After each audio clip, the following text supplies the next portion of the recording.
What were the Salem witch trials? Starting in 1692 and lasting to 1693, the Salem witch trials were an important part of USA, Massachusetts, and human rights history. The trials are mentioned in movies, television shows, and more, being brought up in classrooms and courts alike. But what exactly caused the Salem witch trials to happen, and what impact did they truly have on the United States? Though widely heard of, many don't completely know the answer to this question. What was Salem like before the trials? Salem became a town in 1626, established by Roger Conant, with the original name being Numkiag. During the next couple years, colonial America would be terrorized with severe weather patterns, with the winters being brutally cold and the summers scorching hot. Unfortunately, most people at this time didn't have a valid explanation for the weather, so fear was high. The weather affects the crops and livestock of farmers in Salem, leading to harsh financial loss. In 1688 to 1697, taxes were raised due to the wars going on, mainly the Second Indian Wars, also known as King William's War. This caused Salem to fall into an even deeper financial crisis. Witch accusations were already somewhat popular around the smaller towns because of fears and religious conflicts. What caused the trials? Belief in the devil giving power to witches that serve Satan. Christianity was very prominent in Salem, so when people started experiencing and seeing things happen that they couldn't explain, they accused people of being witches, and it was the devil at hand. Paranoia caused by religious views and people acting weird. For example, 3 girls, Elizabeth, age 9, Abigail Williams, age 11, and Anne Putnam Jr., age 12, experienced interesting episodes like screaming, throwing things, uttering unusual sounds, and contorting themselves in weird positions.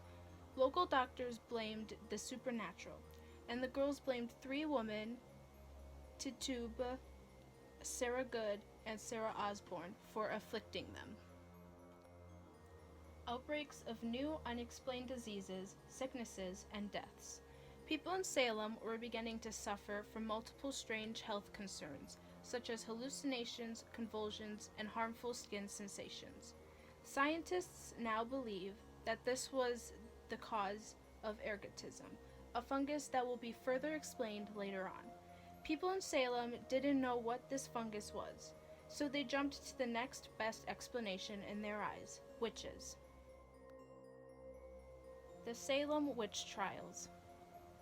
The Salem witch trials are a popular topic for people to read small bits of information about. Here, we have some examples of what happened during the trials. Professionals have estimated that around 200 people in Salem alone were convicted of being witches. After being accused and found guilty, the most common punishment was hanging. The accused would spend an amount of time in jail unless they managed to prove themselves, and then they would be hanged, usually in front of an audience. Unfortunately, the trials during this time were based on unfair and unethical reasons, such as race, wealth, social status, and gender. Women were the most commonly accused. With the amount of accusations that were happening, Salem grew even more panicked, which only resulted in more accusations. The aftermath.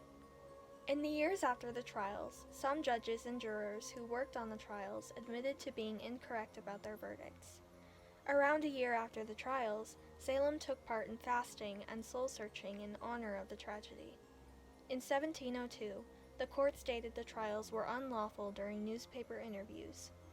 In 1711, a bill was passed that gave back the rights to those accused, as well as £600 to families, equal to about $762. The long-term effect. Scientists theorized that the reason people were having symptoms like hallucinations, vomiting, and more was because of ergotism. There is a toxic fungus called Claviceps purpurea. It grows on many grains like a parasite. When Claviceps spores germinate, they form dark, hard structures called ergot, which is how we got ergotism. Eating ergots can cause seizures, hallucinations, itching, perceptual disturbances, vomiting, and more.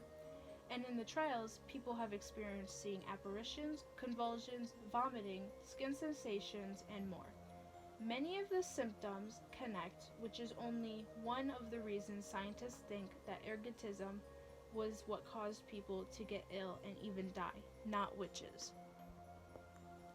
There is inspiration for different books, movies, games, and television series. The trials inspired multiple different pieces of media, including the board game Affliction, and books such as The House of Seven Gables, which is about a supposedly haunted mansion in Salem, The Heretic's Daughter, about the daughter of a woman accused of being a witch, and A Break with Charity, which is a depiction of the witch trials through the eyes of a young girl.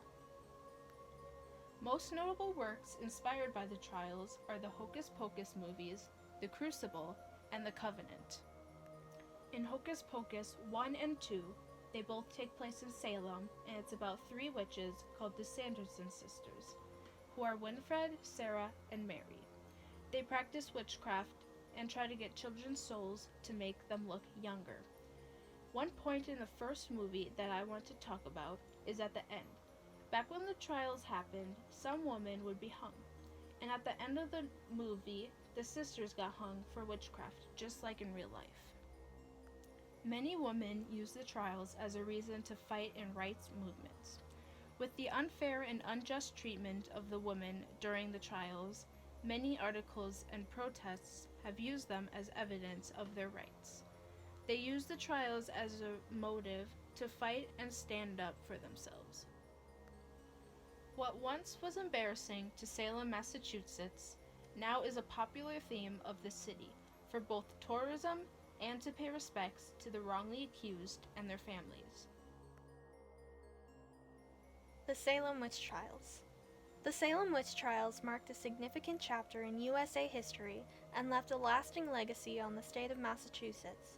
With the knowledge of past decisions, we can move forward in the present with different ideas and thoughts, learning from mistakes and growing as a country. Thank you for watching and learning with us.